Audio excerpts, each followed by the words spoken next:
not need a product to get started, though. Let me tell you that.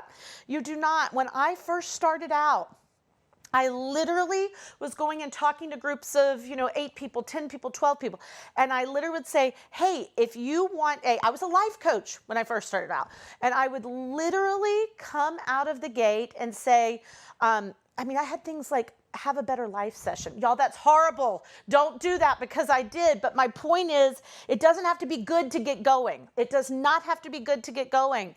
And people would sign up for sessions with me. Probably if I was better, I would have gotten more sessions. And I'd get them on the phone and I would say, hey, Lisa, tell me what's the one thing you wish you could change in your life? And she'd tell me, and I would coach from that place, right?